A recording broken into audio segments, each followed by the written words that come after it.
Hey, it's Damon. While I was doing some research for this week's show, featuring Deanna, I learned a bit more about a legendary adoptee, Mrs. Florence Fisher. If you don't know, Florence Fisher was an adoptee, and she founded the Adoptees Liberty Movement Association, or ALMA. A New York Times article, which I will link to in the show notes, reported that Mrs. Fisher's advocacy began after a car crash in 1969.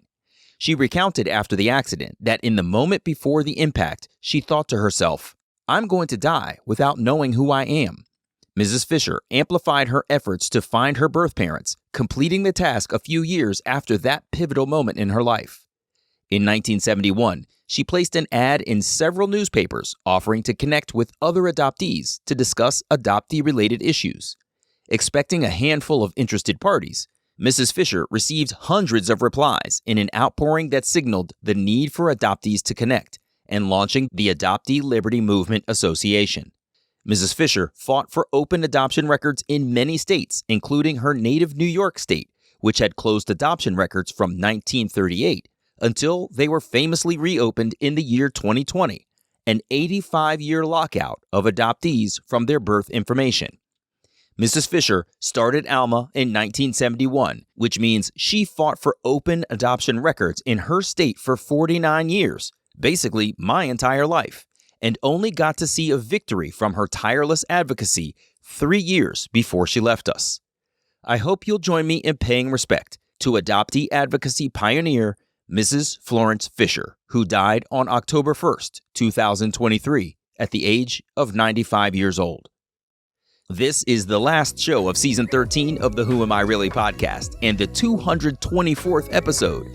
After this, I'm going to take a break and focus on some more writing until spring when I'll bring you more adoption stories. As you know, it helps so much if you take a moment to leave a 5-star review in your podcast app or wherever you get your podcasts.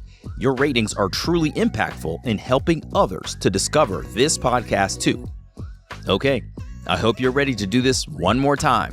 Let's go.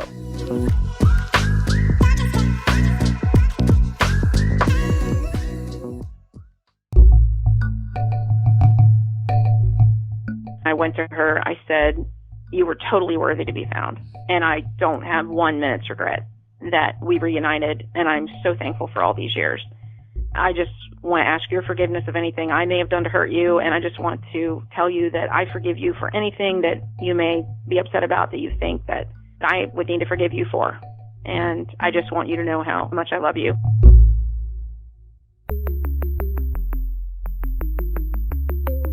Who am I? Who am I? Who am I? Who am I? Who am I? Who am I? Who am I? This is Who Am I, Really? A podcast about adoptees that have located and connected with their biological family members. I'm Damon Davis, and today you're going to meet Deanna, who called me from outside of Tampa, Florida. When Deanna was a young girl, she could see she didn't look like her adoptive family, and she discovered her name change documents, which added to her desire to search. When she found her birth mother, she cried repeatedly, listening to the woman's voice, and told her husband, "We have to go to her now."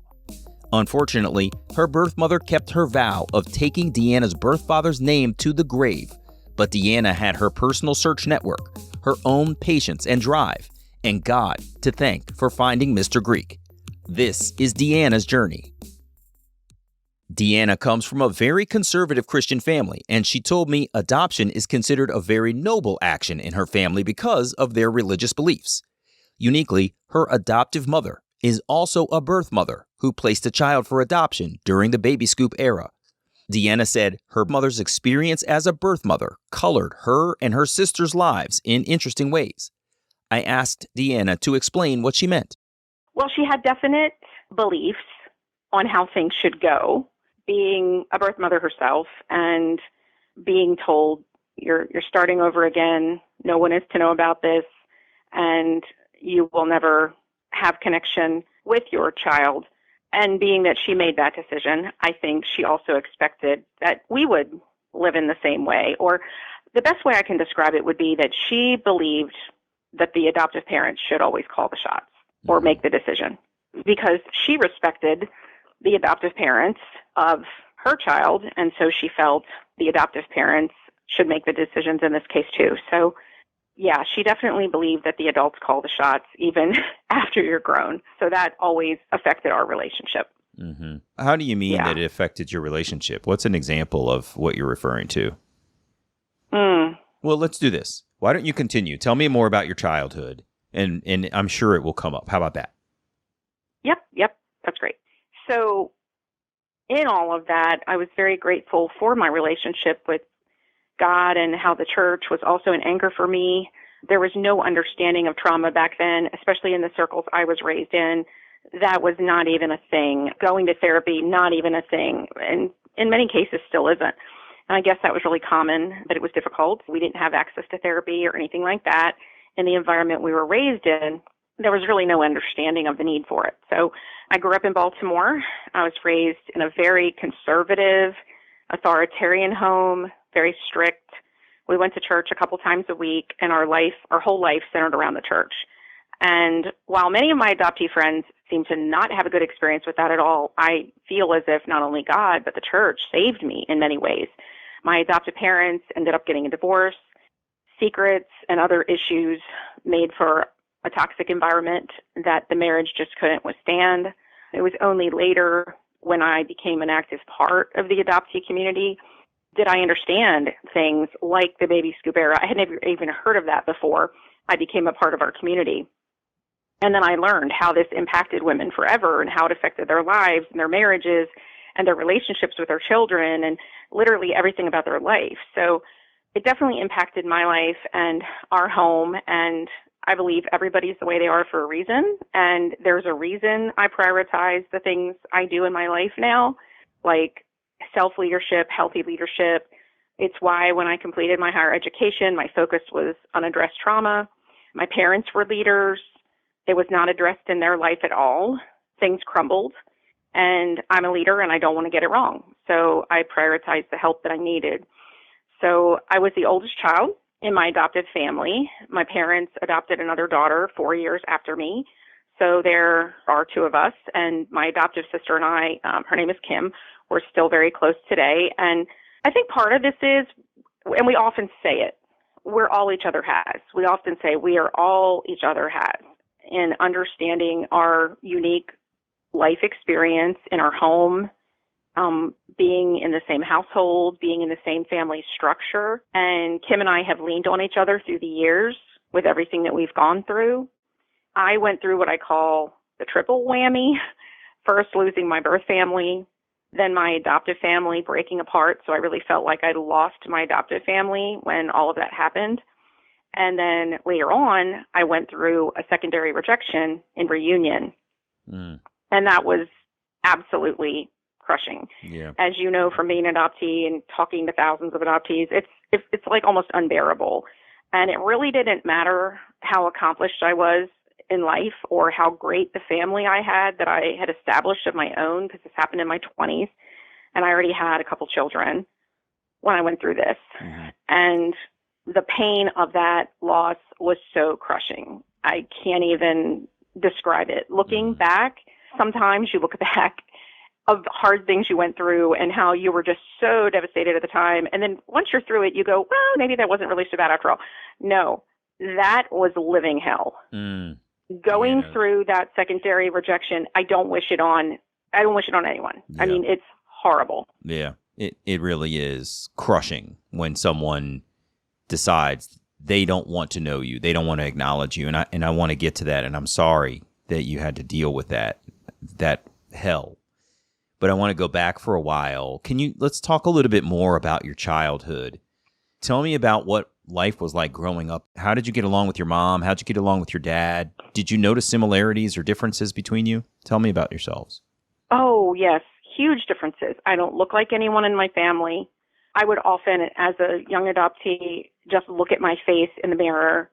And I don't even have the issues that other people struggle with. Like, in a way, I kind of feel like, oh, maybe I shouldn't be complaining so much about this because I'm not a different race than my parents. But yet, looking in the mirror, I just question constantly, where did my face come from? Why do I look like this? I look nothing like anyone in my family. I'm very different from others in my family. How so? Some of it is almost like intrinsic. I don't even know how to describe it. The things that I'm so passionate about, like maybe it's not just looks. I am so passionate about no secrets and things like that. And it just seems almost like my family that I grew up in is almost addicted to secrets. It's crazy. I'm very transparent. I'm very open. I'm not shallow in any regard. I'll go deep into a conversation 5 minutes into it. And I hate shallow conversation. Hate it. And I hate superficiality.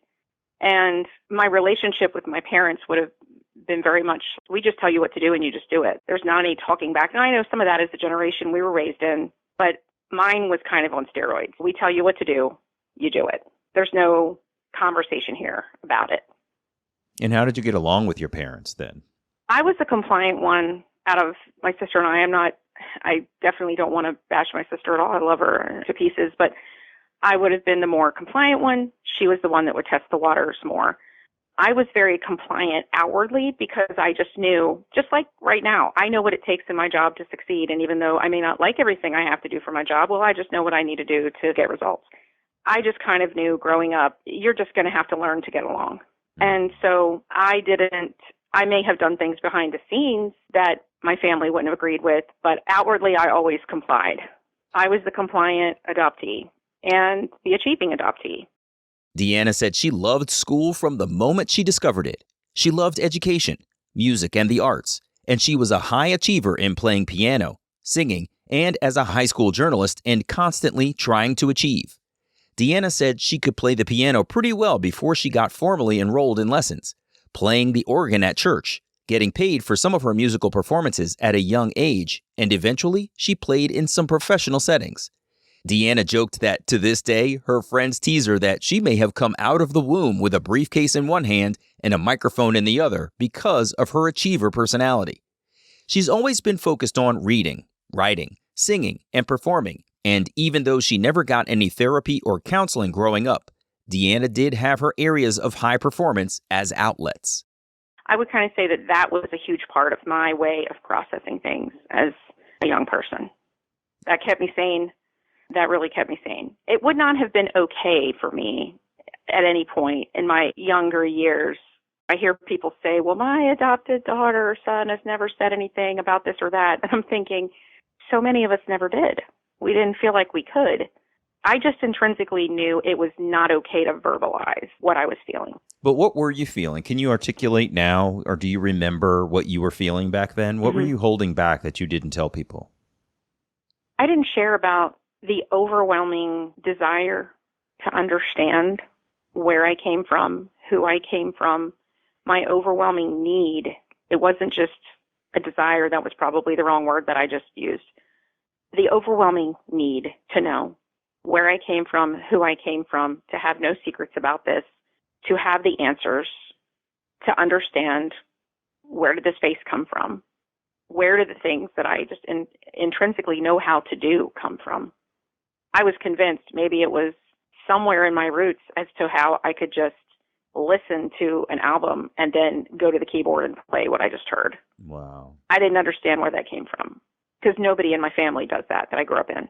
I didn't understand so much about just different giftings that I had, everything from my looks to my giftings to all of these things I didn't understand. And I had an overwhelming desire to know. And being that I knew from a very young age that my mom was not okay. Outwardly, she seemed okay, especially at places like church or when she would go to our school or whatnot to have a meeting with the teacher. Certainly things seemed okay. She's a very congenial person on the outside, but at home, she was depressed or cried at different times, having nothing to do with me or my sister. I now know that some of that was the marriage.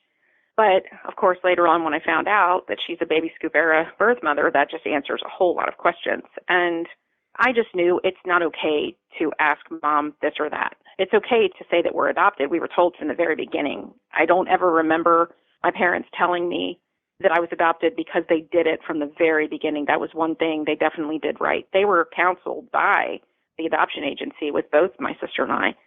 Tell them from the get-go that they're adopted, and they did. So I can't ever remember being told I was adopted. But beyond being told I was adopted, I never felt the freedom to say, I want to know who my birth mother is. I want to know who my birth father is. I don't understand so many things about my life or the way I feel, or I just have an intense need to know this. I just knew inside me that would have not been okay with, particularly my mom. Mm-hmm. That would have not been okay. And I was right. It ended up in years later to be okay with my dad. Well, that's good to know. But it wasn't okay with my mom. Yeah, I'll bet not. I mean, I can only imagine the trauma of giving up a child for adoption and then adopting later. Is that right? That your mother went through those? Is that correct? Yes, because she could have children, but my father could not. And they didn't know that when they got married. Mm-hmm. But that was the way it went. That's really fascinating. So you told me that you were registering these feelings and a deep need and desire to know more and understand your story. You've said no lies. What kinds of things did you think about throughout your days, sort of going to school as an adoptee? Did you know other adoptees? Did you talk about it with others? Did adoption come up in ways that were triggering for you at all? I can't remember knowing a lot of adoptees when I was growing up, mainly just my sister and I, but I just remember having a lot of feelings inside myself. I'm a person of very deep feelings. And always just so much, there's always so much going on in my inner world, always so many thoughts. And even as a very young child, I mean, every single time on my birthday or a holiday or anything like that, I would be thinking, I wonder if they're thinking about me, meaning my birth parents. I've heard other adoptees say this, and I was really just shocked to hear it because I thought, wow, I'm just not so weird. I would just even look up at the moon and wonder, wow, she's looking at the same moon, stuff like that. That when I wasn't a part of the community, of the adoptee community, I didn't realize people have thoughts like that. There were so many thoughts I had that once I got into our community and you hear other people's thoughts, you're like, oh my gosh, how I wish I would have had someone to process this with earlier in my life that I could have felt understood. But I always wondered, what are they doing right now? Are they thinking about me? Do they ever think about me? My birthday was particularly a time when I would think about that, or a holiday, or Mother's Day, or things like that. I would wonder about it. And I just knew it was not okay on Mother's Day to ever say anything about that. It just would have been devastating. But it sounds like it was really on your mind quite a bit. You've named almost every holiday on the calendar. I mean, you were really thinking about this, huh? Yeah, I was constantly thinking about it. And I mentioned it to some other people that I felt safe with. It's interesting. There were people that after I went public with it on social media and my friends would see about my reunion and things like that, they would say things like, oh, I remember when you told me that when we were about 12 years old, or I remember back in elementary school you mentioned something to me about that. And so I did talk to various people. I usually didn't talk about it in my home, but people that I felt safe with, I actually talked to a few teachers about it. I spoke to several friends about it. I spoke to several people, like a youth leader in the church, people like that. Wow. I would mention something to if I felt safe with them. Did you talk about it with your sister, Kim? Yes, we did in different ways. And I know this is a very charged phrase I'm about to use. Some people believe in it, some people don't. I understand that it can be really controversial, but I use the phrase like out of the fog. When I was still in the fog, we didn't discuss it the same way that we did once I was not anymore. Like now we just are totally open about it. It was a different type of conversation before we were out of the fog. Does that make sense? Yeah, it does, because it naturally is, right? Continuing this analogy of being in the fog, when you're not fully recognizing what adoption is and means for your life, you talk about adoption in a completely different way than once you have actually recognized, oh, I was in another family with two completely different parents and possibly no other siblings or 10 other siblings. Like, it's just a whole different thing. And when you realize that you've been transplanted from one family to another, you speak about it much differently than you do when you don't quite realize the gravity of what has transpired to place you in your family. So yeah, it's natural that would be two different types of discussions for sure.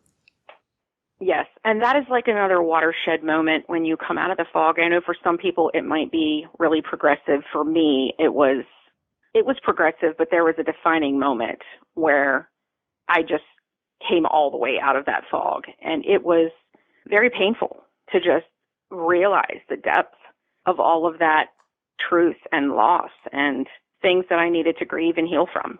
It was huge. Deanna's first defining moment was when she was pregnant and then gave birth to her first child, Dustin. She said it was huge for her to make the realizations about who she is as an adoptee and that she was about to bring another life into the world, the same way another woman had done for her years prior. She just could not imagine how her birth mother even brought herself to execute her adoption. It was around that time that Deanna started searching wholeheartedly for her birth mother. She began attending meetings held by Adoptees Liberty Movement Association, or ALMA, in Philadelphia, driving all the way down from her home in New Jersey. But Deanna said that at that time, she wasn't part of the adoptee community yet the way she is today. Moment number 2 for Deanna was just as impactful on her as her son's birth. She and her husband had gone to watch a very popular Christian movie that she chose not to name because Deanna says whenever the movie is named as she tells her story, critics quickly move the conversation to defending the movie itself, not focusing on her perspective as an adoptee.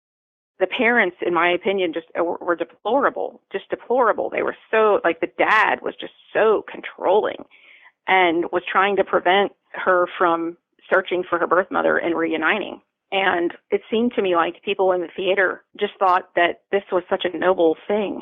Like they were all just taking this in such a different way than I was.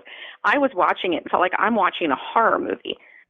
They're watching it and just feeling just so uplifted, like, isn't this a beautiful thing? And I'm watching this adoptive dad on screen that I just feel like is a monster. And I'm just glancing around and just feeling the vibe in the room. And it's like, they all think this is wonderful. And the worst part of it was next to me was my husband.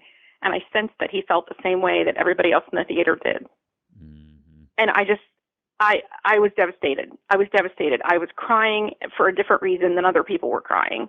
I was upset. As soon as we could get out of there, I wanted to get out of there. I wanted to go home. My husband wanted to go for ice cream. We went and we sat down in this ice cream place, and he said to me, "What is wrong? Can you try to explain this to me?" And I said, "No, I can't right now." And he said, "Why?" And I said, "Because I can't contain myself right now. If I start talking about this," and understand, Damon, I'm a leader, and I can usually be very well composed and contained, and I just know that's just what I need to do. But I knew in that moment I couldn't control myself. I couldn't contain myself. If you forced me to talk about this, I'm not going to be able to contain myself. And he just kept looking at me like, "What are you talking about? Like, what is so wrong with what we just watched?" And I said, don't push me. Don't push me. This is not a good thing. And so he insisted on pushing me. He wanted to know, pushing me emotionally, just to say, "Please talk to me. I don't understand." And so I just started in on it, and I began to just express myself in such a way. It was like he knew, we have to get out of here and get to the car. Because like I was like, "Okay, you want to know?" Bam. And I just started blurting it all out in this restaurant, and it was obviously not appropriate for a public place. And so we quickly went to the car, and he says, "Oh my God, what is wrong?" And I said, "This is what's wrong." And I just went into everything that was wrong with that movie, how terrible it was, how terrible the message was, how terrible the people's response was to it, how deceived they are, how, oh my God, that poor girl, what she went through in that movie. And it was based on a true story. That's the worst part of all. The movie is based completely on a true story. So my husband still didn't understand. And we got home, and I went straight to our bed, laid down in a fetal position. I'm crying and crying and crying and crying. And he comes in and he says, "What is wrong? I just don't get it." And I said, "I need you to leave right now. I need you to just go out of the room right now. I just need to process this." And I just laid there and cried for a while. I was crying because I was trying to come to grips with the fact that everybody out in the world is one thing, but the person I live with, the person I'm married to, the person I sleep with does not get this. And that was so hard for me to come to grips with. I laid there for a while crying, and then I reached over, grabbed my laptop, pulled it open, and just Googled adoptee, and bam, a bunch of stuff came up.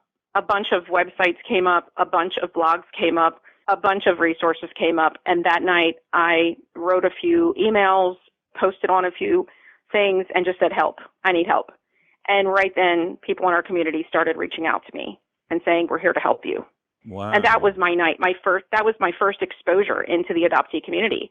I feel like it saved me. I mean, that was the first step into an amazing connection. And then I started communicating just constantly with people in our community, and it was so healing for me. It was so amazing. And then slowly I began to expose my husband to those resources and to talk to him in a way that he could understand what I was saying. I mean, he didn't understand it overnight, but over time, over a month's time, like I would give him this and that to read, and I would tell him, look, now I have the words to explain to you what I was feeling. Like millions of other people feel this way. Like, let me explain to you what I'm feeling and why. And then once I started doing research into things like the just adoptee issues and the baby scoop error and stuff like that, when I was able to also explain all of that to him, that took it to another level where we developed an understanding, where he developed much greater understanding of why I felt the way I did and what I was going through and why I believe the things I believe and how I've come to this place of understanding and what this meant for me coming out of the fog. And so now we have an understanding of that in our relationship. But I think that was the hardest thing for me on that night of that movie, was thinking, oh my God, the person I live with that I pledged my life to doesn't understand what I'm so upset about right now. And that hurt the worst. Yeah, I can imagine. And you said so much. I want to just go back on a couple of things. One, I think it's great that you were able to finally find the language that allowed you to express yourself to him. And that came by virtue of the fact that when you sat down in this moment of deep despair and confusion and sort of feeling lost, you went straight online and looked for help. And you said previously, I caught this phrase that you said. You said something along the lines of, I prioritize the help I need, or something that it basically sounded very empowering, right? That I take focus for myself on the things that I need. And so I just wanted to sort of applaud you for realizing that you needed help and going online to try to find it. And I'm so glad that the adoptee community was out there to receive you and say, come on in, we got you. And there's a big hug and a whole bunch of supportive people and language to help you express yourself. That's really powerful.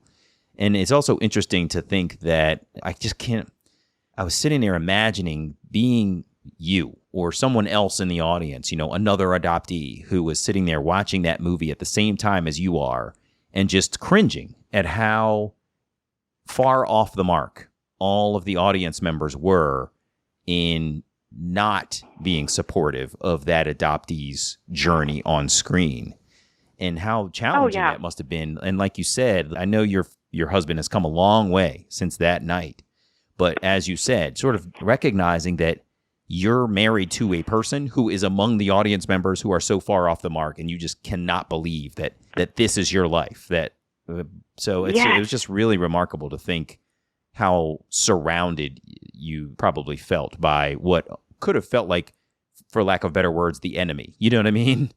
Yes, absolutely.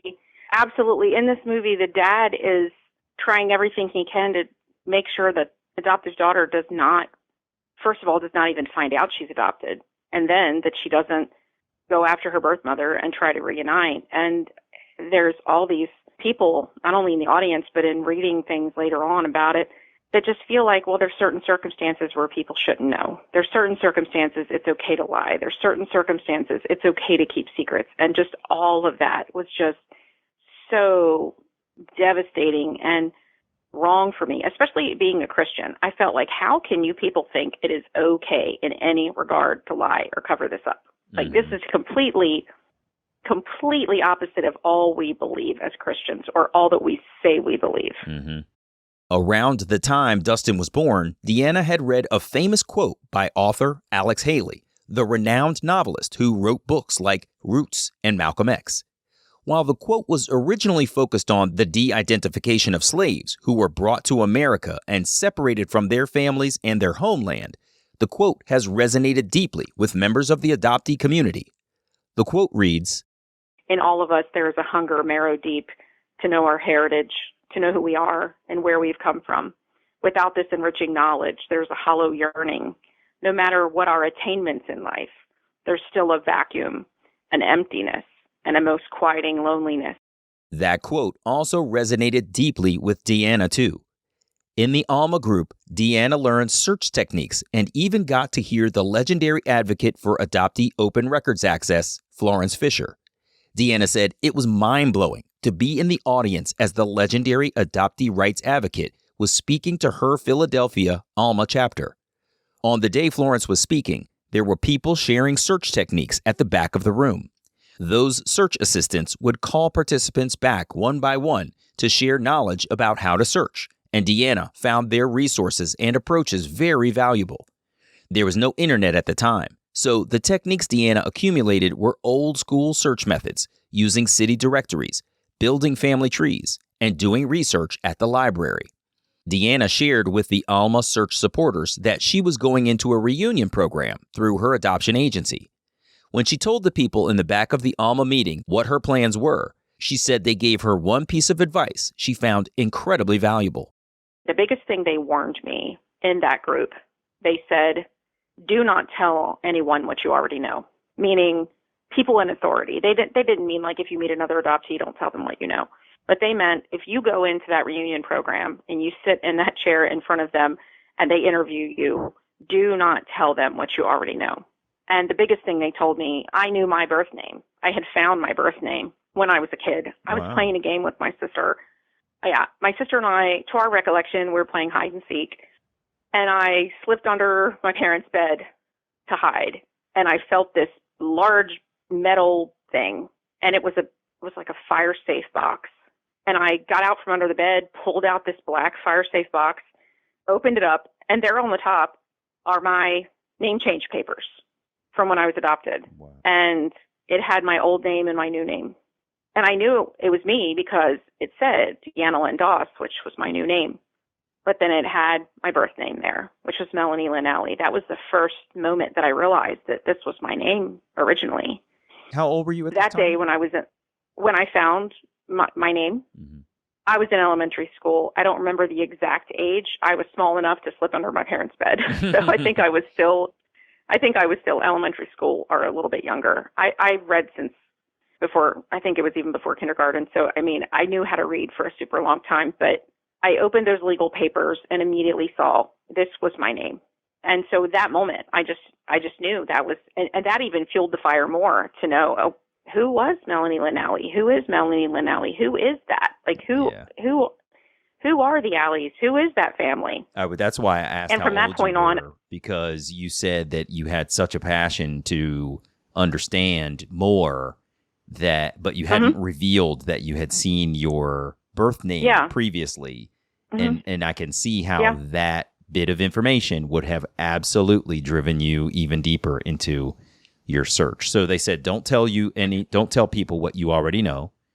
So they warned me, you know your birth name, and they told me how huge that was. They said, everybody doesn't have that. This is huge information. So they said, do not let them know. Do not let anybody in authority know that you know that name. You have to just act stupid. So I never, ever told anybody that was in authority of any kind when I was searching. They always told me, listen more than you talk. Sit there and just let them talk. And then the way that I was able to get valuable information in that first meeting with the reunion program, I never told them that I knew my name. And the people in the search group gave me a list of questions. They said, if you can find out any of these answers, it's really going to help you if they don't know that you already know your name. And so I asked a lot of things, including, can you tell me my mom's birthday? And they wouldn't have thought that was any big deal because they didn't know that I knew my name. Mm-hmm. But I also knew what year she was born because my parents had another letter or something from the adoption agency saying how old my birth mom was when she had me. So I knew that. And then I knew my original name. And then I just very calmly said to them in the meeting, oh, I've always wanted to know what my birth mom's birthday was. That would be so meaningful to me to know. Would you mind telling me? And because they didn't know I knew anything else, they said, oh, sure. And they just told me what her birthday was. So at that point, I knew her complete birthday because I knew how old she was when she had me. And then I knew my whole name. So that was a great help, even though, because I ended up having to find her on my own later on without the help of the reunion program. And so that information really helped me. So what I learned in that Alma group really did totally help me in leading me to her. Deanna went through the reunion program, and they petitioned the court to open her adoption records. Her open records were granted, but they could only be accessed by a confidential intermediary of the program. Using the information in her records, Deanna's social worker found her birth mother and approached her about Deanna's desire for reunion. Unfortunately for Deanna, the woman declined to meet. That began the 2 worst years, 2 years of secondary rejection. I was in such a deep depression. I had just had my first child, and we pretty quickly had another one. I was pregnant with my second child when I went through the secondary rejection, and then he was born during that time. And I was still very successful in life, keeping all the plates spinning, keeping all the balls in the air, achieving. My husband and I were pastors. But there were always, the way I can explain it is that there were always tears at the back of my throat, getting ready to spill over that people never saw. I worked so hard. I was taking care of 2 little babies. They were just a year apart in age. I was working at a church. I was leading people. I was smiling around people and leading and acting normal, but it felt like there was always a ball of tears in my throat, just getting ready to just spill over. And I would just let it all out at night when I was getting ready to go to sleep. I would just finally let down and just let it out. And that went on for 2 years.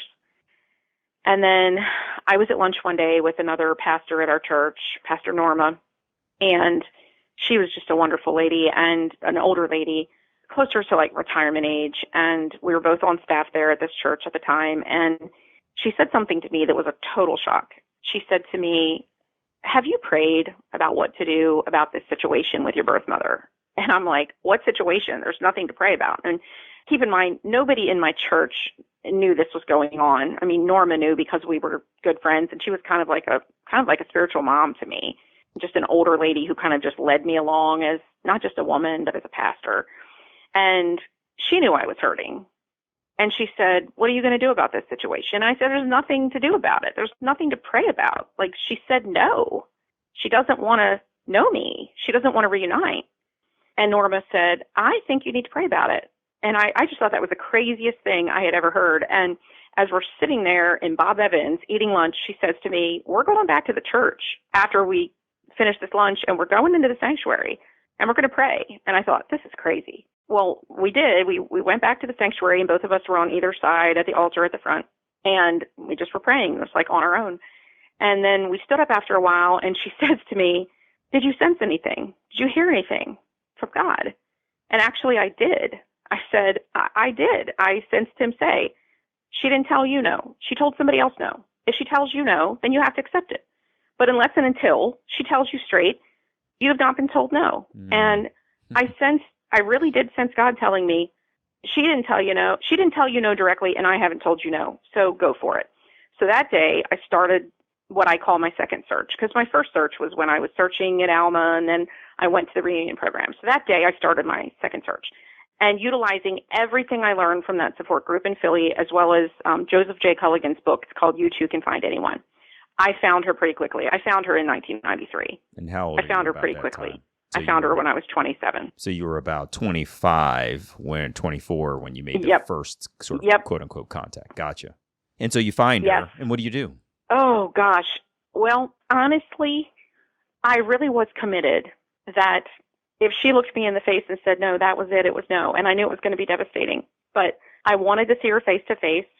I thought that if I called, she might say, and I would never even know what she looked like. I wouldn't know anything. So I thought I want to just have one face-to-face with her, and I would like to ask her for a picture, and that's it. It'll be the end if she never wants to see me again. I'll have my picture. I'll have seen her. I will be gone. She'll never see me again. That'll be it. And I honestly did feel that way.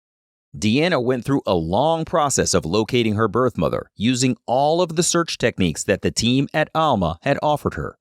She said ultimately the government's Death Master File, or the DMF, was the key that unlocked the door to finding the woman. The DMF lists nearly 100 million recorded deaths that have been reported to the Social Security Administration. By tracing deceased relatives of the woman, Deanna was able to find her name. Then, with further research, she located her phone number. Back then, you could simply dial 411 on your landline phone and get information about people all over the country. When Deanna called the woman's home for the first time, her voicemail answering machine picked up. And I heard her voice for the first time. And I just wept. I just cried and cried listening to it. And then being that there was no caller ID at the time, I called back. I called back about 15 times because she wouldn't have been able to tell that I did it. Right. Because there's no caller ID. There's no anything like that. So this was in the middle of the afternoon. And I figured she was at work. So I just kept calling and I just kept listening to her voice. And I just kept crying and crying and crying. And my husband, I was home with my babies. My husband was out and he was playing golf with a friend. And they came in and my husband found me in this state, like on the phone, listening and just weeping. And I hung up, and instantly when he saw me, he's never even characterized like why he thought this, but the moment he saw me, he knew what had happened. He didn't even have to ask. He knew, looking at me, exactly what had happened. And the friend that he was, this pastor friend that he was with, looked at him and said, "What is going on?" Because he's just looking on this scene with me, just sobbing. And my husband just looked at him and said, "My wife has just found her birth mother." Mm-hmm. That was the same person that he saw the night where you said, "Don't push me," and all those other nights where you explained it. Yes. He could see the same person. Yes. Yep. The same person. Yep. The same person. Like he instantly knew. He had never seen me like this before. He just knew. And so his friend quickly left because he could tell that I was really emotional and this was really a moment just for Larry and I. And so he quickly left and said he would contact us later. And I just said to Larry, "I have to go to her. I have to go to her." And he says, "Okay, what do you want me to do?" I said, "Pack the car." Like I instantly called our pastor, our boss, and I just said, "We need a couple days off, Larry and I both. We need to leave town, and this is why." And he instantly said, "Go." So I just said, "Start packing the car." We literally that moment started packing the car, packing everything that we needed for two babies and for us into a car. And by the time that was done, it was approaching like 5:00. And I just said, "Hold on, I got to do one more thing." I wanted to make sure she wasn't on vacation or going on vacation or anything like that. And we packed the car, and around 5:00, I called the number again, and I heard the answering machine did not pick up. It was her live. And she said, "Hello." And I hung up, and I looked at my husband, and I said, "She's home. Let's go." And we literally, I know, when people hear this, they're like, "Oh, this is the craziest thing I've ever heard." Wow. I know. We just got in the car, and we drove straight through. We drove straight through from Ohio to Virginia. We went from Dayton, Ohio to Richmond, Virginia, and just put everything in the car and went with two little babies. So we get there, and it's during the day. We drive all through the night. And we get there, and it's during a time where she would have been at work. I never slept. I could never shut my eyes and go to sleep for 3 days. I was so overwhelmed to finally know, to finally be at this point. I couldn't even shut my eyes and sleep. It was the most unbelievable thing I've ever experienced. I can't even describe it. My husband was fried. He was so tired. Him and the kids immediately went to sleep in this hotel as soon as we got there. I couldn't even sleep. I started sorting through everything, sorting through all my stuff, sorting through my suitcase, and sorting through all these outfits because I was like, what am I even going to wear? What am I even going to wear when I meet her? I literally was showering and probably changing my clothes 5 times because I knew as soon as she gets home from work and they wake up, I'm heading over there. So I told my husband, though, I need to have this conversation by myself. I don't want to have this conversation in front of anyone. Like my mother and I started out together, and this was going to be just the two of us together. And I was going to say what I needed to say. Deanna and her family got in the car and drove to her birth mother's home when she thought the woman would be getting home from work. Now, keep in mind, Deanna's confidential intermediary had been in touch with the woman years ago. At that time, the intermediary must have been trying to persuade Deanna's birth mother not to close the door and reconsider reuniting with her. Trying to convince her birth mother that she would be so proud of all that Deanna has accomplished, the intermediary confidently shared that Deanna is a minister, and since she figured this reunion meeting would never happen, the intermediary must have decided there was no harm in providing Deanna's name to humanize the possibility of their reunion. And instantly, my birth mother said, "Oh, okay. Well, I'm sure I would be very proud of her, but she's not going to be proud of me." And instantly that turned things where my mother said, I can't face her with my life. I can't face her with decisions I've made. I can't face her with this. And I begged to be able to write her a letter and tell her, please don't worry about decisions you've made or things like that. That's not what it's about. And it's not about whether you're going to be proud of me or I'm going to be proud of you. Hey, we're just people and we've all made mistakes. I've made mistakes. Hey, let's sit down and talk.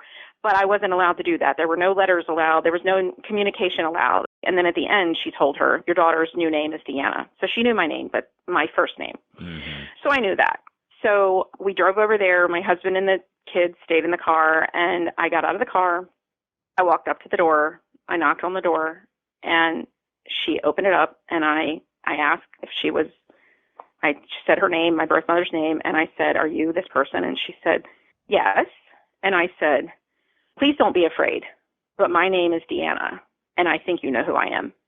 And we just stared at each other for it seemed like 5 or 6 minutes at least, but it was probably 30 seconds. We just stared. All we did was stare, just frozen. We're just staring. And we just didn't move. We just stared at each other. And then I said, would you mind if I come in? And she just said, oh, it's better than standing on the porch. Go ahead. And I came in, and she told me to sit down at her kitchen table. And I sat down. Couldn't believe I was sitting there. I kept thinking, oh my God, I'm in her house. Like, I'm sitting here. I'm sitting in her house. Like, this is crazy. And she started just flitting around from thing to thing. She was going from the sink to the stove to the table to the microwave to just all these things. She was just flitting around nervously, like her hands were shaking, and she was trying to make coffee, and she was just flittering around from thing to thing and saying things like, I know you don't understand. I know you don't understand why I made the decisions I made. I know you don't understand why I placed you for adoption. I know you don't understand why I've made. And she just went into all these bad decisions that she's made in her mind, and all of these failures in her life. And I know some people will not understand what I'm about to say, but I did truly sense the voice of God in my mind. Not, of course, not out loud, but in my mind, just say to me, say nothing. Say nothing. Sit here and say nothing. Let her fully exhaust everything she has to say before you say a word. So I sat there for probably 20 minutes. I didn't say a word. She was just flittering around nervously, just pouring out all this. I've made mistakes. I've done this. I've done that. I made this mistake in life. I made that bad choice in life. I just got divorced, just on and on and on. And then at the end of all that, she finally sat down in front of me. And finally, until she had nothing to say, absolutely nothing more to say. And then she wanted my response. And I said, listen, I already knew that you felt you had made mistakes. I already knew from the confidential intermediary that you said you felt that you would be very proud of me, but I wouldn't be very proud of you. I already knew that you felt that you had made bad choices in life. And I said, and here's the truth. I said, I've made mistakes. I'm going to make mistakes again. I've made a bad choice in life before. I'm going to make a bad choice again. I mean, it's just, we're human beings. I said, I've known that you're not perfect. I'm not perfect. I still went to hell and back to find you. And I would do it all again just to be sitting here with you. And at that moment, it was just like something broke, and she stood up from her side of the table, and she came across to me and wrapped her arms around my head, almost like in a headlock. And she just had her face just buried in my hair.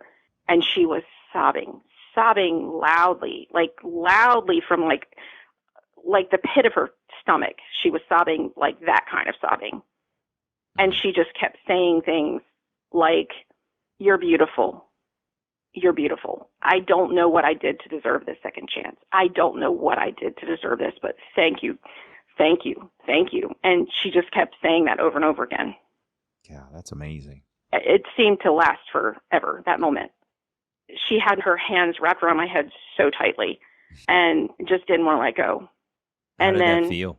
Oh my God, it was surreal. Once I said that, and then she did what she did. I didn't want to, for lack of a better phrase, I didn't want to jinx it. I didn't want to move. I wanted time to stand still. I was literally darting my eyes around the room going, oh my God, this is my birth mother's house. I'm sitting here. I'm sitting in her kitchen table. Like, I'm with her. Like, this, she's not kicking me out. Like, I have not been kicked out of this house yet. This is unbelievable. It was always what I felt in my heart, that if I could just, writing is my main thing, and I just felt like if I could even just write her a letter saying everything that I had just said at that table, I just knew, I felt in my heart she would accept me. And I was right. I was right. And Amazing. at that moment, I realized, oh my gosh, this is really happening. This is really happening. I want to She just sat- pause you for a quick second because I love what you did when you got invited in. It sounded like you held calm. And as Yep. you watched her get nervous, you recognized it's not going to do any good for both of us to be nervous in this moment. Let me be the Right. calm one and allow her the space in her own home to exhaust the energy, this nervous energy. And I couldn't help thinking, and I don't know if your church does this, and so forgive me if this isn't correct, but a lot of times one of the general things that people think of about church is confessing. And it sounded like that was what you were allowing her to do. Here you are, a pastor Yes. who is supporting your community and in all of the people that you lead, and you don't even know this woman, but you've recognized, I need to just let her confess. Just say Absolutely. it all and let it all flood out. That's right? That's totally right. And then it was also a confession from me to her. Hey, I've done these things too, whether they're real or whether they're perceived. I mean, some of these things that you perceive as failures may not even be failures. It's just your perception. But you've had real failures and ones that aren't so real. And so have I. Like, we're both human. We've both made mistakes. Let's just come together and love each other. And yes, it was amazing. So we were sitting there and she mentioned, oh my gosh, she named her boyfriend at the time. She says, Bob's going to be calling. And I said, who's Bob? She says, my boyfriend. And I said, oh gosh, okay. And I thought for sure, okay, she's not going to want this to be revealed. And she said, oh no, he knows who you are. He knows who you are. I've told him all about you from the beginning. And I said, you did? And he says, yes. And she said, yes, but he would know you as Melanie, not Deanna. She said, okay, he's going to be calling. He always calls before I go to sleep just to see how I'm doing or just to say goodnight. So I said, okay, well, I just was waiting to see what she was going to do. And then pretty quickly he called and he said, what are you doing? And she said, I'm sitting here with someone. And he said, who? And she says, well, I'll give you a hint. She's 27. And he goes, well, who do we know that's 27? I don't know anybody that's 27. And she goes, Bob, Melanie's here. And he said, oh my God, I'll be right there. Wow. And he just hung up on her. And literally about 5-10 minutes later, he comes walking through the door. He walks through the door, strides right over, wraps his arms around me and says, thank you so much for coming. She's needed this. That's the first thing he said to me. Thank you so much for coming. She's needed this. And we were just fast friends right away. And then as we stood there talking, he said, Deanna, don't you have a family? I thought that the social worker said you have a family. I said, yes, I do. I have a husband and 2 babies. And he said, where are they? And I said, they're in the car. And she says, oh my lands, they've been in the car all this time? And I said, yes. And she says, well, for heaven's sake, go get them. And so she told me to go get them, but then she was terrified at the same time. She says, oh my God, your husband, he's probably going to hate me. She was just right away, this flash, it's just the thought that flashed in her mind that my husband is going to hate her. And I said, why in the world is he going to hate you? And she said, for everything I've put you through. And I said, oh my gosh, no, he doesn't feel that way at all. No, that's not true. And again, she was just carrying all this guilt that I've made these bad decisions. I put her through this rejection 2 years ago, even though I had not said a word about that. She was just carrying that guilt. So I went out to get them and they came in and right away my husband just embraced her and said, thank you so much for my wife. Thank you for her life. Thank you that you welcomed her in your door. I don't even know what's going on here, but I just want to thank you for just bringing her in. And then she met the kids, and these are her only grandchildren. I mean, even to this day, they're the only 2. Wow. Well, there's 3 now, but they were the only grandchildren she had. So she was just overwhelmed. I mean, right then and there, she's meeting these grandkids. And we sat down and we were all talking. Then she asked me, where do you want this to go from here? And I said, I'm going to be totally honest with you, as I always am, but I said, I'm just going to shoot straight with you. I said, this is going to go wherever you want it to go. I said, if you want this after you meet us tonight to be that you never see me again, okay. I said, if you want it to be where I'm a once a year Christmas card, it's okay. I said, if you want us to talk every once in a while, it's okay. If you want us to have a close relationship, it's okay. I said, I have one request of you, no matter which of these things you decide. I said, I brought my camera. I would like one picture of you to remember you by. If you decide after tonight you never want to see me again, I said, I know that I would have to accept your decision because you've told me personally, no. I said, I will respect it and never contact you again, but I would like a picture of you just to remember this day. And before she could say anything, Bob said, well, that's absolutely ridiculous. We're all meeting for dinner tomorrow night.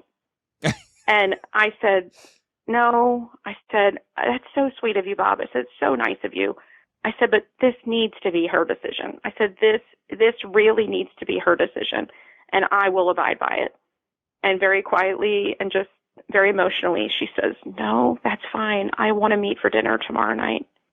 And I said, that's great. So unbelievably, she invited us to stay. And I said, no. I said, you're going to need your space and to think about everything that's happened here. I've got a hotel for the next couple of days. However much time you want to spend with me, I'll spend with you.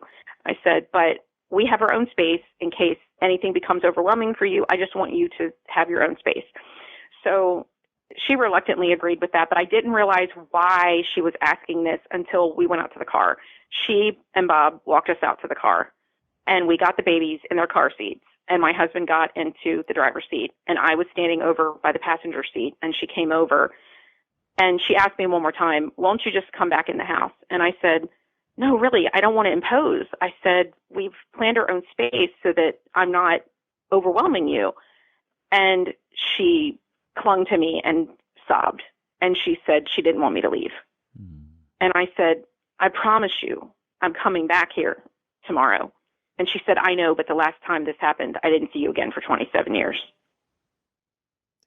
And she just stood out there holding me for, it felt like forever.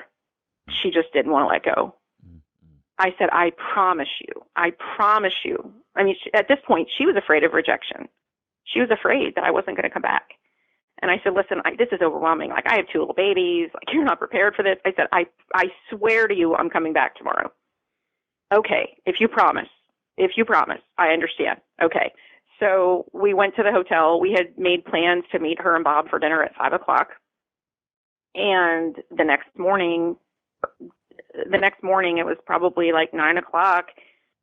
A little bit after 9:00, she called and said, what are you guys doing? And I said, we're going to breakfast. And she goes, I'll meet you there. And I said, what is going on? And her and Bob met us at this breakfast place. And I said, what is happening? Because I knew she had work that day.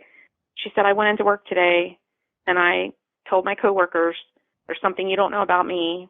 I've told you all this time that I had 2 children, but I really have 3. And this is what took place in my life 27 years ago. And last night she came back into my life and she's here for a couple days. And this is how I want to spend my time. So I'm taking a couple days off. Wow. And that was it. She met us and we spent the whole week together. That is unbelievable. Wow. I know. It's crazy, right? Really unbelievable. And it started yes, it's unbelievable.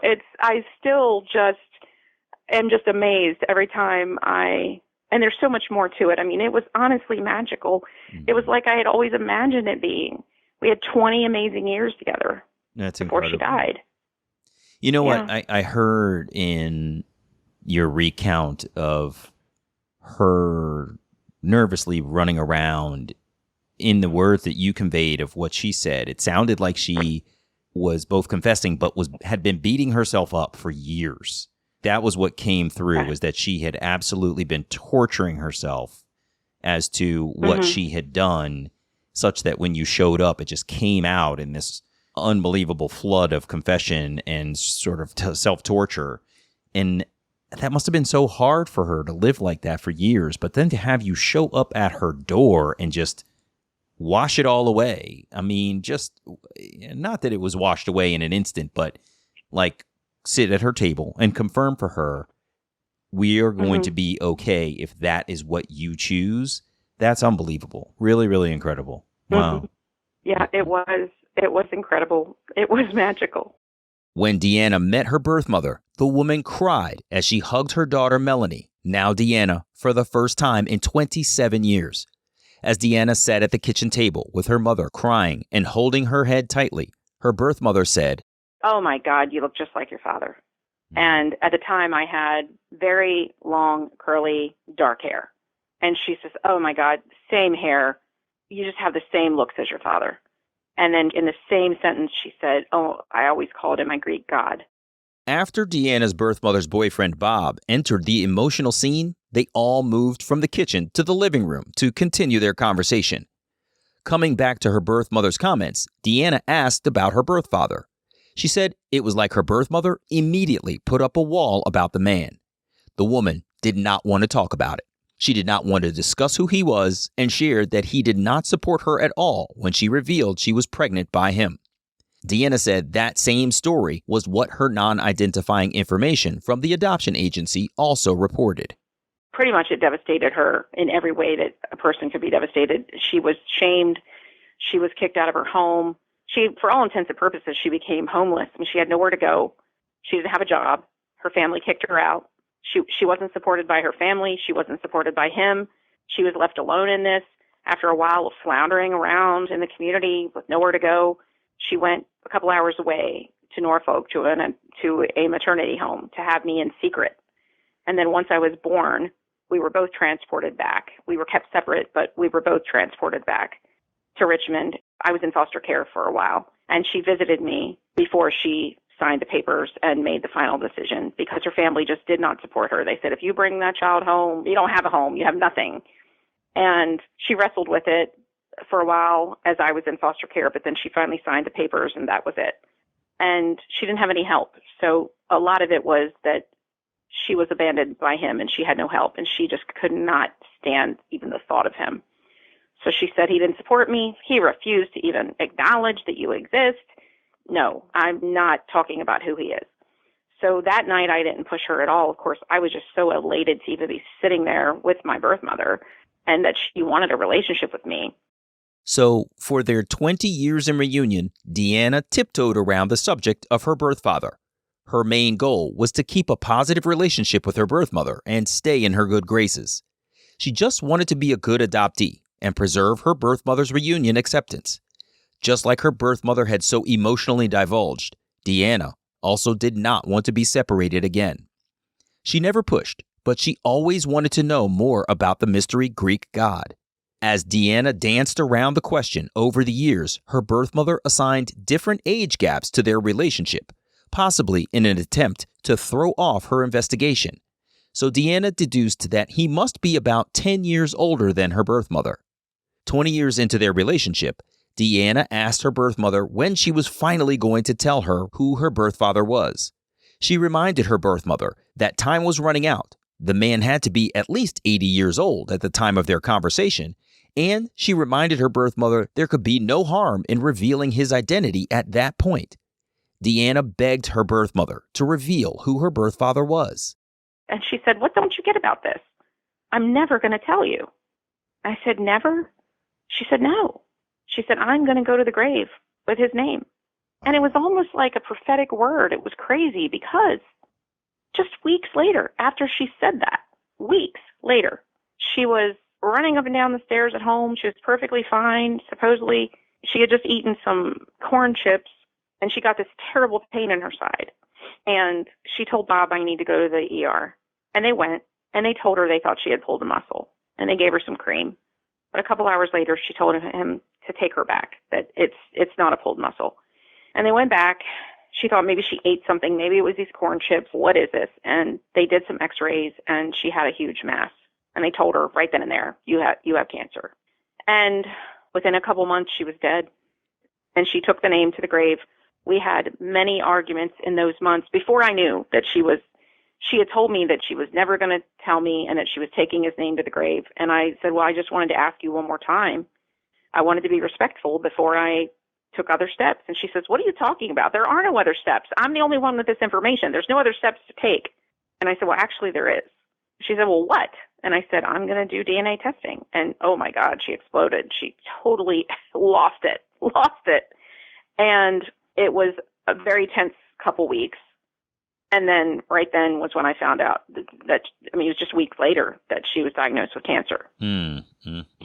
And she knew I was pursuing the DNA testing. And I mean, it blew up. The ending of things was not good, unfortunately. Now, I did make things right with her, like on her deathbed. She didn't even want to see me in those months because she was so angry that I was testing my DNA. Mm-hmm. As soon as Bob told me it was okay to come and see her, I did. She was extremely angry that I was pursuing him. But I told her it was never my desire to hurt you in any way. I love you. I would never for a moment be sorry for reuniting. That night at the table, she had said to me, one of her ending statements 20 years earlier at the table was, she said, "You found nothing. Nothing." She said, "I'm not worthy to be found." That night when she was dying, and I went to her, I said, "You were totally worthy to be found. And I don't have 1 minute's regret that we reunited, and I'm so thankful for all these years. I just want to ask your forgiveness of anything I may have done to hurt you, and I just want to tell you that I forgive you for anything that you may be upset about that you think that I would need to forgive you for. And I just want you to know how much I love you." She passed away, and that was it, and I was devastated. I mean, that was it. She really did die with the name. Deanna is a self-proclaimed workaholic. When her birth mother passed away, she took a 40-day leave of absence. She began 8 months of therapy to try to live with the fact that her birth mother had taken her birth father's name to her grave. Deanna could feel that she was so wrecked by her personal life's developments that she didn't want to return to being a pastor quite yet. Being a leader in her church required her to be grounded and empathetic, so the possibility of bringing any negative energy from her personal grief into the church and how she might treat others was not going to work. She didn't want to say anything inappropriate to hurt anyone, so Deanna focused on healing herself. Deanna had just submitted her DNA for analysis recently when her birth mother passed away. On her maternal side, she found an overwhelming number of matches because her birth mother is an American from Virginia. But her paternal side had only maybe 3 to 5 very distant matches because her birth father was 100% Greek. It was clear from Deanna's existence that the man had been in Virginia in 1965, but Deanna had no clue if he still lived in the States at the time of her search. She couldn't locate any meaningful paternal connections. Deanna decided to recruit additional help, so she started a Facebook group called Finding Mr. Greek. It was comprised of her supportive personal friends, many of whom were in the adoptee community, search angels, friends who were birth mothers, and more. They took the little DNA search information that they had and dug in. One search angel had located hundreds of relative connections for other adoptees, but could not locate Deanna's birth father. That person said her case was one of the hardest ones they had ever seen. Deanna said she was devastated. So I started praying about this. As crazy as it sounds to people who are not believers, I started praying about this, and I said, you know what? I really believe all this stuff that I say. I really believe all this stuff that I preach. This is not just some kind of mumbo jumbo to me. I mean, this is real stuff. So during those 40 days, I took 3 days and pretty much just prayed. And I just said, God, you got to tell me the name. Like, I need you to tell me the name. And after about 3 days of this, I sensed not an audible voice. A lot of people say, how do you hear God? As if they just think that like some voice comes out of somewhere. It's almost like it's just an inner voice. It's an inner knowing. You get to know that voice. And I sensed the voice of God say to me, your father's name is Gus. Wow. And I just knew. It's that same voice that spoke to me when I was 7 years old and said, you're supposed to be a minister. I mean, same voice.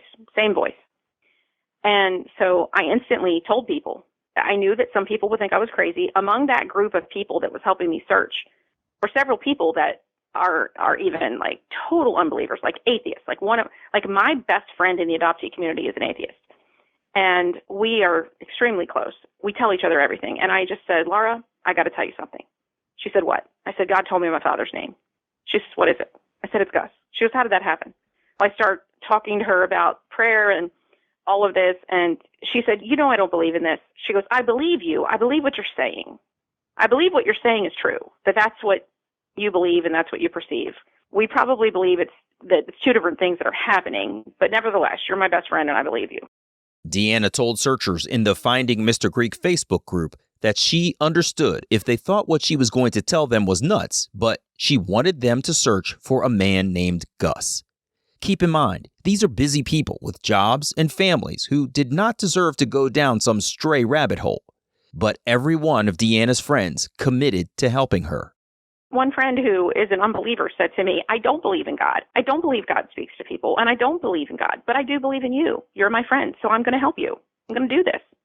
So I was really blessed that not one of my friends, even those who don't believe, said, you're crazy, you're a kook, this is nuts, I don't have time for this crap. I mean, I'm so blessed to have people that just really care. Yeah. And they searched, even though they might have in their minds believed Deanna's gone off the deep end. They searched for variations on names like Constantine and Costas, which are full names for the nickname Gus in Greek. The team looked for men in the city phone directories who were in a certain age range and had been in Richmond, Virginia in 1965. Her team accumulated a list of over 200 people, and Deanna called many of them, shared her story up to that point, asked if they would do a DNA test, and many submitted DNA samples for her because they felt compelled to help. But after a year of searching, there was no results. Deanna apologized to her support network for what she started to feel was a waste of their time. But the search crew stayed with her, particularly a small group of about 3 people who researched tirelessly. Deanna even questioned how much she could cold call strangers anymore, going down the path of DNA tests with them and letting down distant family members who had also gotten invested in her search. For 9 years, there was no light at the end of Deanna's tunnel. After nearly a decade of searching, Deanna was on a leadership call one night with another pastor who was teaching the group. The pastor asked everyone on the Zoom call to get out a piece of paper to write down one question to God. Deanna asked when God was going to help her find her birth father. Her friend Christy, another pastor on the call, had written the same question. Everyone Deanna knew and trusted understood how important her search was to her. Deanna said when she tells people her story, they ask, why would you ask God again for the answer, pointing out the fact that she's prayed for this information for years with no results. Deanna answers with this. I always tell people the significance is that the Bible says don't ever stop asking, don't ever stop praying, don't ever stop seeking, don't ever stop knocking, keep asking. And so I kept asking. And then the second significant thing is it's really important who you surround yourself with. And I was surrounded by people who didn't laugh at me, who didn't scoff at my desire. Christy is not an adoptee, but she could understand I was in pain and I wanted to know who my father was. And because that mattered to me, that mattered to my friend. And so it's really important that you surround yourself with people who support you. And then, of course, that you support them too. So that call ended. And the moment the call ended, Larry said, there's somebody trying to get a hold of you. And it was my friend Regina, who's another adoptee in our community. She was like the lead searcher along with my friend Gail on my search team. And Regina called me and she said, Deanna, I could not wait for you to get off of this Zoom call because this is the day, Deanna. This is it. The breakthrough is here. She said, within about an hour, we're going to know who your father is. Wow. And I said, what? She said, yeah, while you were on your call, I went in like I do on many days to check your DNA sites. My friends that were on my team would check it all during the week just to see if we had a hit. We would all check it. And then, of course, there was a plan in place. The moment we get a hit, we're going to start screenshotting everything we can find before we make a contact with somebody. So she said, we've already begun screenshotting. She said, you've got a very close first cousin match. It's on your Greek side. It's the one and only close match we'd ever received. She said, we are in the process of locking everything down with everything we can find on this person. And we're building out the family tree. And then they suddenly realized that he was an X match, which, to my understanding, if you have a high enough amount of centimorgans on an X match, you can definitively say that that match comes through that person's mother. Well, he was a high X match. So he had to be my cousin through his mother's side. Mm-hmm. And then I thought immediately, oh God, please, please help his mother to not have a bunch of brothers so that we would immediately know who my father is. And almost instantly, Regina realized that his mother only has one brother. And they look down on the tree and they see her brother's name is Gus. Wow. And they see his birthday. I'm thinking, well, then how did we miss it? How did we miss it? Well, we look down on the tree and we see that we missed it because of his age. We had thought that surely he wouldn't be any younger than 10 years.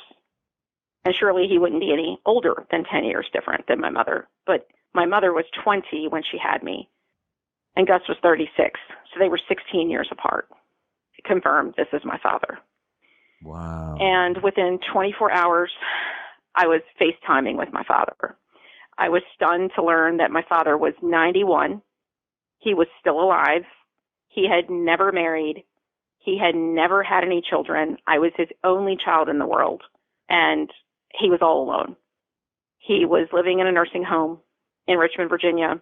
Matter of fact, this is so crazy, Damon, 4 streets away from where my mom lived. Oh, my gosh. 4 streets. Wow. Walking distance from my mom's house. Oh, my gosh. That is. I know.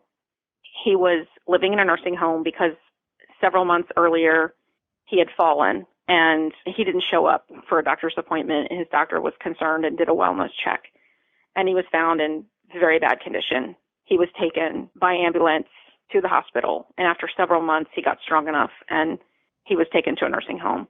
I found him and we FaceTimed that next day, and immediately he accepted me. He still, at his age, he didn't understand what DNA was all about, but he didn't accept me based upon DNA. He accepted me based upon the fact that he knew he had had a relationship with my mother. He knew that she had become pregnant in 1965.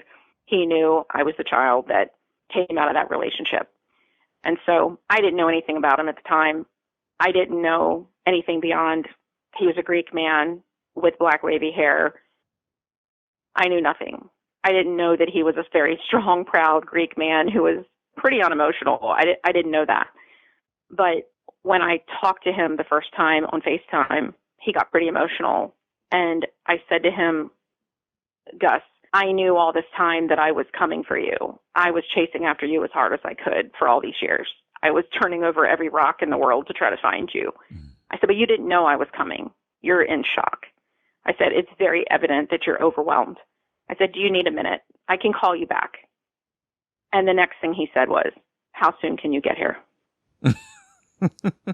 Again, Damon, it was like I was living a magical, what is happening here?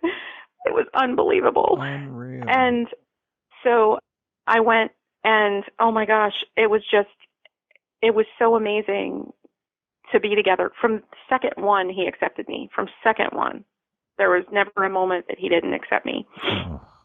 He was shocked to know that I was adopted. He did not know that I was adopted. He thought that one of my mother's older siblings, because she's the youngest of 6, and the older ones were married. And he thought, in the Greek community, I guess the way it was explained to me, they don't often just give up their kids for adoption. Somebody older in the family, an aunt, a grandmother, a mother, somebody will just take you under their wing and raise you. That's what he thought happened. Mm-hmm. He was shocked to know that I had been adopted. And he was upset about it. And for a while, I just kind of let him be upset about it. When I say a while, I mean days. And then the last time that he ever kind of ranted about it, I said, well, Gus, you never supported her. What did you expect? And then he never said anything about it again. Yeah. But it was a whirlwind of just, I realized, oh my gosh, I don't know how much time I'm going to have with my father. He's 91. He's 91. It was just such a miracle that I found him. And pretty quickly we realized we don't want to waste any time. We were kept apart this whole time. I not only talked to my mother, but I had talked to everybody in my maternal family that I possibly could. I mean, pretty much anybody that I could contact and meet in my maternal family, I was begging for information. And it was just wall after wall after brick wall, not wanting to tell me anything. And I didn't know it, but he had reached out. I didn't know it at the time, of course, but he had reached out. And so we were kept from one another. Wait, how do you mean he had reached out? What do you mean? Okay, this is unbelievable. Okay, I had reached out to everybody in my maternal family to say, who's my father? So I'm not sure. I'm sure that you're going to want to piece this together differently. I have to take it out of order because you've asked me the question. I ended up fighting to bring my father to Florida with me, and I ended up winning that fight, and I brought him to live out the rest of his days with me in Florida. Wow. And I took care of him until he died. And yeah, it's unbelievable. And 3 weeks before he died, set up my phone and just record us every day because I wanted to remember it forever. Like, I didn't want to forget one little speck of anything. We would just talk every day for hours. I asked him, Gus, did you ever think about me down through the years? And he said, all the time. All the time. And I said, well, what did you do about it? Like, I wasn't afraid to ask him the hard questions. I mean, I asked him a lot. I asked him a ton of questions, but I would ask him hard questions too. And I said, what did you do about it? You said you thought about me all the time. What did you do about it? And he just got this pained look on his face. And he said, there were roadblocks. There were roadblocks. And I knew he was telling the truth. I said, I know. I understand. Now, I didn't know what he meant by that, but I sensed in my heart he was telling the truth. And for years, I had been asking maternal family who was my father, and they would just shut me down. And even in the previous year, I had asked this one set of cousins, they were the ones to take my mother to the maternity home. I mean, honest to God, on a several-hour drive to a maternity home, are you not even going to ask who the baby's father is? I mean, of course. And then you're the ones to pick her up from that maternity home. Months later, you're not even going to ask about the father. You're not even going to say anything on this several-hour ride. One of their girls was even in the car with them on this ride. And I said, what was said? Like, who is my father? And I was just shut down. And out of those three cousins, two of them massively shut me down. Like, the middle one would never even, and these are my first cousins, they would never even answer the phone.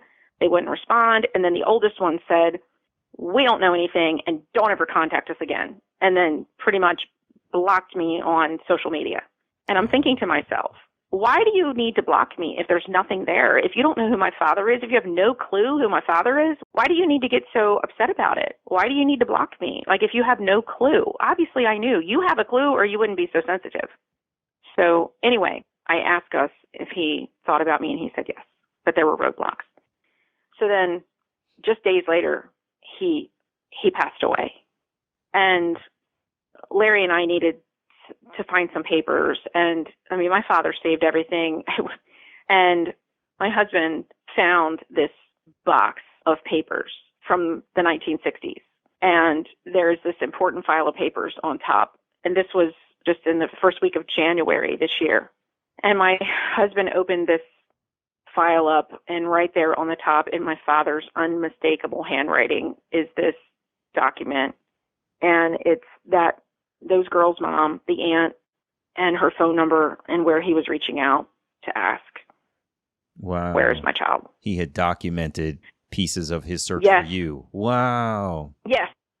I was so angry, and I immediately screenshotted it and texted it to the one cousin that was still speaking to me. And I said, here's the proof. What do you guys have to say about this now? And she said, well, you have to understand times were different back then.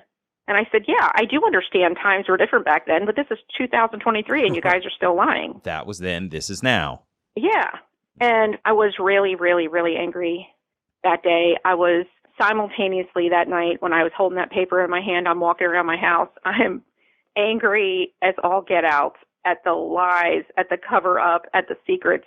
And at the same time, I'm crying happy tears because my father, I believed him, but this is proof he really did. He really did. Yeah. Look. Wow. And he was telling the truth. So I just had to go through a forgiveness process over all that. And I did. I just released it. Holding on to that. I've had people ask me when I tell them that, they're like, why, how aren't you just burning down the world? How aren't you so angry? You're just burning down the world. And I say, I can't, holding on to that and all that anger just turns me into somebody I don't want to be. Yep, that's exactly and right. I'm just not going to hold on to it. And I believe that I met him at the right time. There's so many factors. I really believe, I mean, he instantly accepted me. I was able to bring him home to Florida with me to take care of him until he passed, and able to spend we had been kept apart for so long that I didn't want to live a moment without him, and I couldn't move. I don't have a job where I can move. And so I said, I can't move there, but can you move here? And he came here, he came home with me. And we had 7 months together before he passed away. Deanna had been all over Facebook groups in the Richmond, Virginia area searching for Gus. So once she found him, she went back to update those same groups with the news that she and Gus had reunited. Gus had been a well-known dance teacher in the community, so Deanna asked if anyone in the groups had been his students and if they had any pictures of him in his younger days or stories they could share. Instantly, people came out of the woodwork with videos, pictures, and stories of Gus. Deanna was able to connect Gus with long-lost friends from his past who visited him in his nursing home in Richmond before Deanna moved him into her home in Florida. It was unbelievable, and we were able to spend 7 months together, and I was able to bring him here, so that was possible for us to have every moment that we possibly could together before he passed away. That is so beautiful. That's incredible, Deanna. I mean, just one, your dedication to be able to find him over the years, and then two, his pure acceptance, and then three, obviously the validation that he had been searching for you is just really, really wonderful. Yes. That's so fulfilling. I really mean, cool. It was. And my father had such a fulfilling, amazing career and so much happiness. And he was accomplished. He was a very accomplished person. Yeah. But yet, he said, in the end, he said, these were some of the best moments of my life this past year. This was the most incredible thing. Like, this is the most amazing thing. I have so many videos, that little just snippets that I've posted on social media of him sharing things like him saying, this is the most amazing thing that has ever happened to me. Like, these are some of the most amazing moments of my life. And I am more like my father than anyone else in my life. In fact, my husband, even though Gus has passed away, my husband always says, Gus is still here, babe. I look at him every day. And we're so much alike in looks. We're so much alike in actions. Everything just came together when I found my father, of just really understanding even myself as a person. I love it. I love it. That's really amazing. And it's full circle for all of the questioning that you did when you were a young woman to being able to find him. And knowing these connections, it's really incredible. So thank you so much for sharing your story. This has been really unbelievable. I mean, to have two positive reunions in the way that you did is incredible. And I generalize it in that way because the experience of meeting them were positive. But I think a lot of times we will say something about a reunion and we'll generalize it like that, positive or negative. But it does have they have their ups and downs in the middle, and it's not even necessarily fair. Yeah. I'm realizing as I say it that your reunion with your birth mother was wonderful, but she withheld the secret of who your birth father was. And your reunion with your birth father was amazing, but you then confirmed the secrets that had been held maternally. So I'm so happy for you that you were able to get this closure, and I really appreciate you being here, Deanna. Thank you so much. Thank you. It's been such a pleasure to be here. Absolutely. And can I just add one more thing? Sure. I was going to say, I know that, as you mentioned, it's up and down. Sometimes people can listen to the story about the reunion with my mother and the reunion with my father, and aside from the initial secondary rejection, they can think, boy, these were just two fairy tales. But one thing to know, just for adoptees that might go, wow, well, she got literally everything she wanted in the end and there were no hiccups.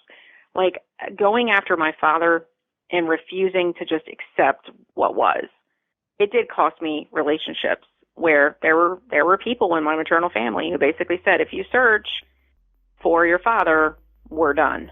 And so it did cost me some relationships, but I wouldn't trade my decision for the world. Yeah. I would not trade knowing my mother and my father for anything. And it was worth whatever, even though I don't want to lose anything. That was my greatest fear, to lose anything again. But it hasn't been seamless. There has been a loss of some relationships over that, but it was worth it. I've just come to believe that anybody who's going to demand that of me, that for me to remain in relationship with you, you can't know or search for the following individuals. Well, I guess you don't really care about me. Yeah, that's exactly right. Kind of what I came to. Yeah, that's well said. And I can't help thinking that it's the trade-off that you make, right? I know what my goal is. It's to find him. And if you are in the way of that, then I will step aside and keep going. So thank you, Deanna. Right. I appreciate it so much. This was really wonderful. Thank you. Thank you. All right. I appreciate you. Of course. You take care then. All the best. Thanks for being here. Bye-bye.